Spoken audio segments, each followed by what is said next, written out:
this is Priyanka Adhikari and you are watching the YouTube channel Easy Commerce. Today we are going to start a new chapter and new topic, that is goodwill, valuation of goodwill. जब हम accounts बनाएंगे तो हमें goodwill का जो value रहता है उसे कैलकुलेट करना पड़ता है, ठीक है। इसका 3 मेथड्स होता है, हम वो आगे देख लेंगे कि क्या क्या मेथड से हम गुडविल को कैलकुलेट कर सकते हैं। अभी जो हम लोग स्टार्ट कर रहे हैं क्लास वो होगा सबसे पहले मीनिंग ऑफ गुडविल। गुडविल का चैप्टर हम पढ़ रहे हैं, गुडविल का वैल्यूएशन करेंगे तो गुडविल का मीनिंग क्या होता है ये तो मालूम होना ज़रूरी है, ठीक है। तो चलिए हम क्लास स्टार्ट कर रहे हैं। क्लास स्टार्ट करेंगे इससे हम लोग सबसे पहले मीनिंग ऑफ गुडविल देख लेते हैं कि गुडविल का मतलब क्या होता है। देखिए नाम से ही पता चल रहा है, अगर हम नाम को तोड़ के देखें गुडविल, ठीक है। गुड मतलब कुछ भी चीज़ अच्छा, तो यहाँ पे हम बात करेंगे अकाउंट्स बना रहे मतलब कंपनी का बात करेंगे, फर्म का बात करेंगे।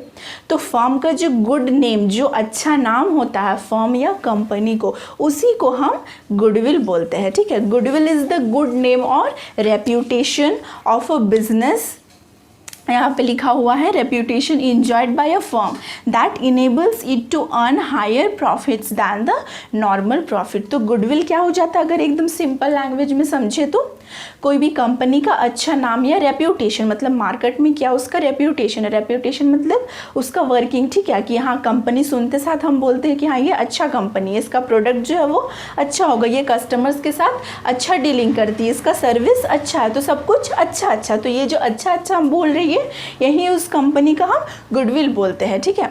और ये गुडविल जो है इसका बेनिफिट कंपनी को कैसे मिलता है, देखिए बेनिफिट इसका इस सेंस में मिलता है कि जो कंपनी नॉर्मल प्रॉफिट अर्न कर सकती थी बिना गुडविल का, मतलब उसका अभी कोई जानता नहीं है मार्केट में, ठीक है, उसका अच्छा नाम नहीं है, तो नॉर्मली जो कस्टमर्स आएंगे, कंपनी का सेल हो रहा है, प्रॉफिट हो रहा है, ये नॉर्मल प्रॉफिट। अब अगर कंपनी का अच्छा नाम है तो बहुत सारे कस्टमर्स आएंगे, ठीक है, कस्टमर्स जो है वो अट्रैक्ट होंगे उस कंपनी के ऊपर और ज़्यादा से ज़्यादा कस्टमर्स आएंगे, तो इससे जो है नॉर्मल प्रॉफिट से वो ज़्यादा प्रॉफिट कमाएंगे। तो गुडविल इस चीज़ में भी हेल्प करता है।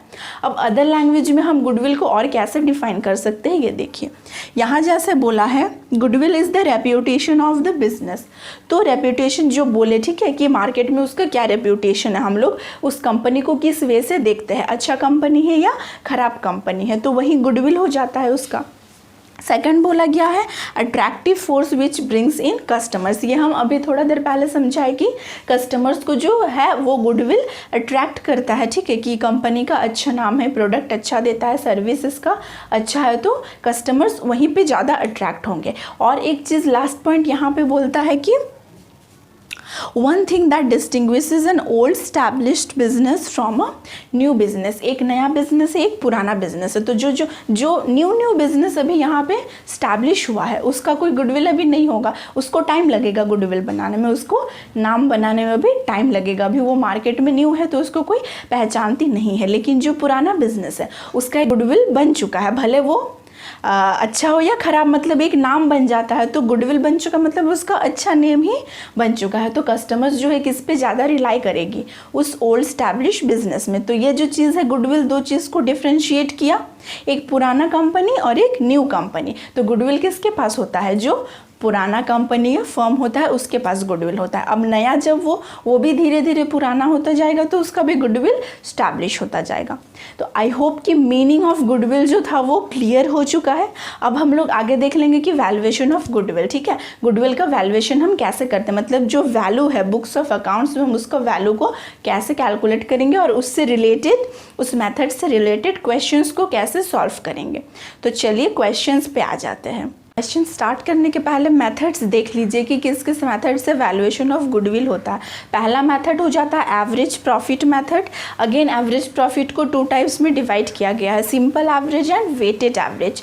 सेकंड हो जाता है सुपर प्रॉफिट मेथड, वो एक ही तरह है, ठीक है, इसका कोई फर्दर डिवीजन नहीं किया गया है। और थर्ड जो हो जाता है कैपिटलाइजेशन मेथड। कैपिटलाइजेशन को अगेन 2 टाइप्स में डिवाइड किया गया है, ठीक है। देखिए यहाँ से एवरेज प्रॉफिट बोला गया है, एवरेज प्रॉफिट 2 टाइप्स, सिंपल और weighted, then super profit, then capitalisation. Capitalisation of average profit method से होता है और capitalisation of super profit method से होता है, ठीक है। आज हम जो क्वेश्चंस करेंगे वो होगा, एक हमारा रिलेटेड होगा एवरेज प्रॉफिट से, ठीक है, जिसका कि सिंपल एवरेज से एक क्वेश्चन और वेटेड एवरेज से एक क्वेश्चन करेंगे, बाकी का हम नेक्स्ट क्लास में कवर कर लेंगे। तो क्वेश्चंस पे आ जाते हैं। को पढ़ लेते हैं। दिया है the profit for the last 5 years of a firm were as follows. Year 2006 ₹4 lakh, year 2007 ₹3,98,000, year 2008 4,50,000, year 2009 में था 4,45,000 और 2010 में था 5 लाख। ये हमारा प्रॉफिट दिया हुआ है 5 साल का। Calculate goodwill of the firm on the basis of 4 years purchase of 5 years average profit। Goodwill find करने बोला है। नंबर ऑफ ईयर्स परचेज्ड दिया है 4 years और 5 साल का एवरेज प्रॉफिट कैलकुलेट किया हुआ है, या मतलब यहाँ पे दिया हुआ है, हमें उस बेसिस पे कैलकुलेट करना है। देखिए सबसे पहले यहाँ पे सॉल्यूशन पे आ जाते हैं। देखिए इसका टेबल बना लिए क्वेश्चन के हिसाब से। जो ईयर था 6, 7, 8, 9, 10 टोटल ईयर 8, 9, 10 जो ईयर दिया था वो ईयर लिख दिए, उसके हिसाब से प्रॉफिट लिख दिए। अब टोटल कैलकुलेट कर दिए कि कितना टोटल हुआ प्रॉफिट्स का। एवरेज प्रॉफिट निकालना होगा सबसे पहले जब भी हम गुडविल का वैल्यूएशन करेंगे एवरेज प्रॉफिट मेथड से, ठीक है। तो नाम से पता चल रहा है एवरेज प्रॉफिट मेथड है, तो एवरेज निकालना पड़ेगा। अब एवरेज निकालने के लिए जो टोटल प्रॉफिट था divided by number of years, 5 years का प्रॉफिट दिया हुआ है तो टोटल प्रॉफिट बाय 5 आ गया ₹4,38,600। ये क्या आया? एवरेज प्रॉफिट आया। अब गुडविल का वैल्यूएशन के लिए जो फॉर्मूला होता है वो average profit into number of years purchased. Question में देखिए नंबर ऑफ ईयर्स परचेस्ड 4 दिया हुआ है, तो एवरेज प्रॉफिट जो है 4,38,600 है into number of years purchased 4। तो जब 4 से मल्टीप्लाई करेंगे तो 17,54,400 ये हमारा फाइनल आंसर जो कि गुडविल कैलकुलेट कर दिए है, ठीक है। तो जैसे कि नाम है सिंपल एवरेज प्रॉफिट, तो इसका सॉल्यूशन भी ठीक ऐसा ही सिंपल होता है। अब नेक्स्ट क्वेश्चन देखेंगे, वो रिलेटेड होगा वेटेड एवरेज प्रॉफिट मेथड से।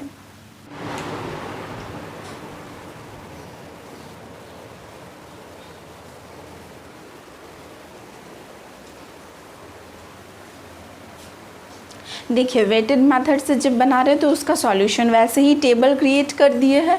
क्वेश्चन में ईयर दिया था 6, 7, 7, 8, 8, 9 एंड 9, 10, ठीक है। 24,000, 30,000, 32,000, 40,000 प्रॉफिट दिया हुआ था। वेट जो है वो 1, 2, 3, 4 करके क्वेश्चन में बोला है कि वेट देना है, तो वेट दे दिए। वेट का टोटल 10 आ गया है। और जो प्रोडक्ट है, प्रोडक्ट कैसे की है, ये एनुअल प्रॉफिट जो था इंटू वेट कर दिए। 24 इंटू 1 24,000, 30 इंटू 2 32 इंटू 3 40 इंटू 4 आ गया टोटल हम लोग का प्रोडक्ट, और प्रोडक्ट का टोटल 3,40,000। तो वेटेड मेथड से बना रहे weighted average profit. Total profit 3,40,000 आया है, ठीक है। प्रोडक्ट करिए जो निकाले, अब उसका वेट निकालना है, तो टोटल ऑफ वेट 10 आया है, तो 10 यूनिट्स आ गया है। 3,40,000 divided by 10 that equals to ₹34,000। ये average profit weighted average profit method से प्रॉफिट निकल के आ गया। अब गुडविल का फॉर्मूला ठीक जैसे एवरेज प्रॉफिट में निकालते थे कि goodwill equals to average profit into number of years purchase, ठीक उसी तरह से इसमें भी जो गुडविल है उसका वैल्यू हो जाता है weighted average profit into number of years purchase. Number of years purchase जो क्वेश्चन में 5 years दिया हुआ है, तो 34,000 निकला था। Weighted average profit 34,000 into number of years purchased 5 था, इंटू 5 कर दिए ₹1,70,000 गुडविल कैलकुलेट हो गया। तो ये जो था एवरेज प्रॉफिट मेथड्स के अंदर ही 2 और मेथड्स था जो कि सिंपल एवरेज प्रॉफिट और weighted average profit. I hope कि क्लास समझ में आया है। मिलते हैं नेक्स्ट क्लास में with new examples and new questions. तो आज के लिए बस इतना ही। Thank you.